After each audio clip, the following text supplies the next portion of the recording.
Three German badges, three completely different personality types, and somehow every single person who's ever owned one of these cars will swear theirs is the only correct choice, and the other two are driven by idiots. Today we're settling it.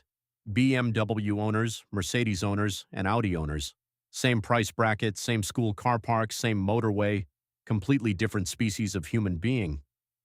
By the end of this, you'll know exactly which one you are, and you're not going to like what that says about you. Let's start with the badge itself, because that's genuinely where this whole thing begins. The Mercedes star says I have arrived, possibly with my own driver, definitely with strong opinions about restaurant service.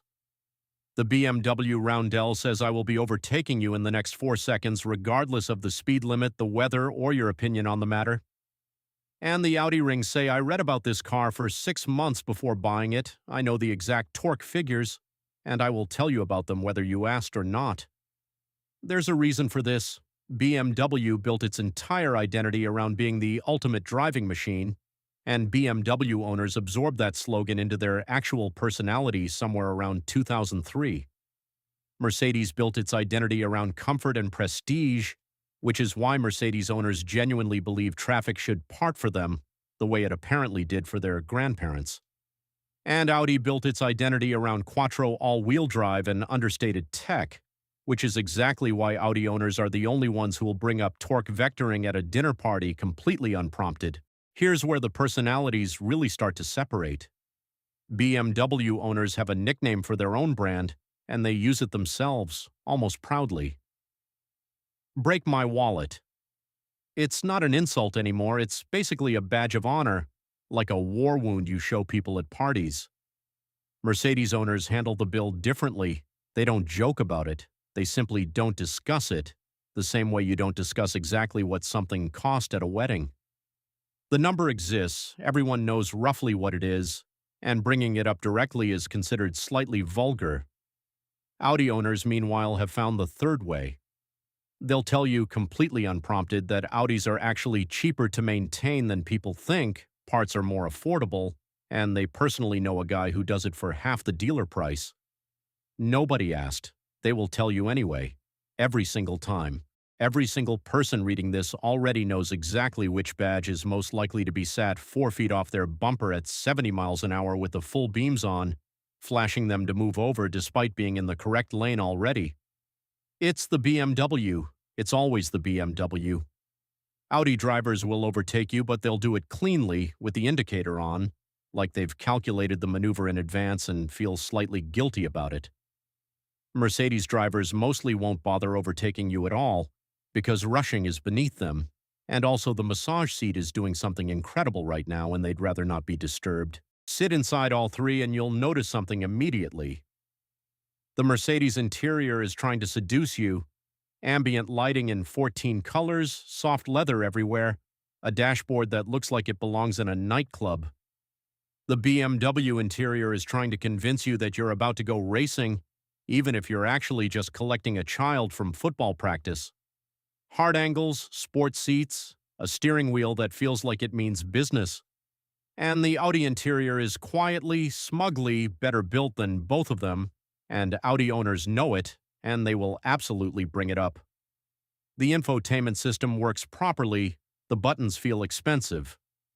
There's a real documented stereotype online describing Mercedes infotainment screens as using chunky italic white text that looks cheap, while BMW and Audi owners both quietly agree their systems feel more premium. Audi owners didn't start that rumor, but they have never once tried to stop it spreading either. If you turn up in a BMW, you're either an absolute weapon behind the wheel, or you peaked at 22 and never quite recovered from it. There is no in-between tier available. If you turn up in a Mercedes, you're either genuinely successful, or you're leasing slightly above your means and hoping nobody does the maths on the monthly payment out loud at dinner. And if you turn up in an Audi, you're the quiet one. The one who definitely has money, possibly more than the other two combined, and absolutely will not be telling anyone about it tonight, because that would be vulgar, and also because you'd rather talk about the quattro system instead. This is the round where the group chat usually goes quiet. Independent comparisons consistently rank Mercedes as the strongest at holding its value over time, with BMW typically dropping faster despite the sportier reputation, and Audi usually landing somewhere in between the two, ahead in some categories, behind in others, the eternal middle child of the German three. BMW owners will tell you depreciation doesn't matter because you bought it to drive, not to sell. Mercedes owners will smile politely and say nothing because the numbers already do the talking for them. And Audi owners will quietly point out their boot space is bigger anyway, which is true and also has absolutely nothing to do with what anyone was actually discussing. So, which one's actually right? Honestly, none of them, and also all of them, depending entirely on what you're trying to broadcast to the world before you've said a single word to anyone. BMW. If you want everyone to assume you drive like it's a competition, win or lose. Mercedes, if you want everyone to assume you've already won and you're simply not discussing it. And Audi, if you want everyone to assume absolutely nothing, while secretly knowing more about your own car's specification sheet than the engineer who built it. Picture three friends, one of each badge, planning a weekend trip. The BMW owner will have already mapped the most engaging route, completely ignoring that it adds 40 minutes because the destination was never really the point.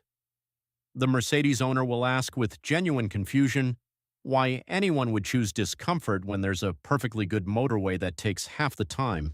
And the Audi owner will have already quietly downloaded an offline map of the area, checked the elevation changes, and worked out exactly which playlist suits each section of road without telling anyone they did this. There's a very specific kind of tension that happens when all three pull into the same petrol station forecourt at the same time.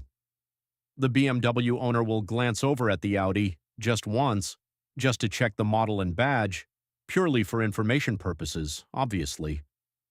The Mercedes owner won't look at either of them because looking would imply caring, and caring would imply insecurity, and Mercedes owners do not do insecurity in public. The Audi owner will already be back in the car before the other two have finished paying, because efficiency is the entire personality. Even at a petrol station nobody's racing at. This is the round that really separates them. When a warning light comes on, the BMW owner's first move is to call a mate who knows about cars before even considering the dealership, because the dealership bill is a last resort reserved for genuine emergencies. The Mercedes owner books the dealership appointment within the hour because peace of mind costs money, and that's simply the deal they signed up for the day they bought the badge. The Audi owner, meanwhile, has already opened 3 separate forums, cross-referenced the exact fault code, and decided whether it's serious enough to even mention to anyone, purely based on independent research nobody requested. Ask the partner of each owner what they actually think of the car, and you get 3 wildly different answers. The BMW owner's partner has heard the phrase ultimate driving machine so many times it's lost all meaning, the way any word does after the 1,000th repetition. The Mercedes owner's partner has fully accepted the ambient lighting ritual that happens every single time they get in, adjusting it to a color that apparently reflects today's specific mood. And the Audi owner's partner has simply stopped asking questions about torque vectoring because the answer is always longer than the question deserved, and frankly longer than either of them have time for. Nobody just wakes up one day and decides to become a BMW person, a Mercedes person, or an Audi person. It starts earlier than that, usually with a parent, an uncle, or a poster on a bedroom wall that quietly programmed the entire decision a decade before anyone had the money to act on it. The BMW kid grew up watching street racing films and decided the badge meant something about who they wanted to be behind a wheel. The Mercedes kid grew up being driven somewhere comfortable by someone successful and quietly absorbed the idea that arriving well mattered more than arriving fast. And the Audi kid somehow always grew up being the one who actually read the car magazines cover to cover, memorizing spec sheets nobody else in the family cared about, long before they could legally drive any of it. Every single one of these 3 has had the exact same phone call with an insurance company, and every single one of them reacted completely differently to the number they were given. The BMW owner argued, loudly, persistently, citing 3 other quotes from competitors, treating the call like a personal insult that needed correcting on principle. The Mercedes owner simply said thank you and paid it, because arguing about money in public, even over the phone to a call center, felt beneath the entire experience they were paying for. And the Audi owner had already filled in an online comparison form before the call even started, armed with 4 alternative quotes, ready to negotiate with the quiet confidence of someone who'd done their homework and intended to use every page of it. So here's the actual honest truth buried underneath all of this. Every single one of these 3 people thinks the other 2 have got it wrong. The BMW owner thinks Mercedes is for people who've stopped caring about driving entirely. The Mercedes owner thinks BMW is for people still trying to prove something they should have grown out of by 30, and the Audi owner thinks both of them are missing the actual best engineering on the market, while quietly enjoying being underestimated by both. And the genuinely funny part, the part nobody wants to admit out loud, is that all 3 of them are at least a little bit right about the other 2, and all 3 of them are also slightly delusional about themselves. 3 badges. 3 completely different ways of telling the world who you are before you've said a word. Comment which one you drive and comment which one you secretly think is lying to itself the most, because we all know somebody who needs to see their own car brand mentioned in this video. Subscribe if this one was painfully accurate. See you in the next one.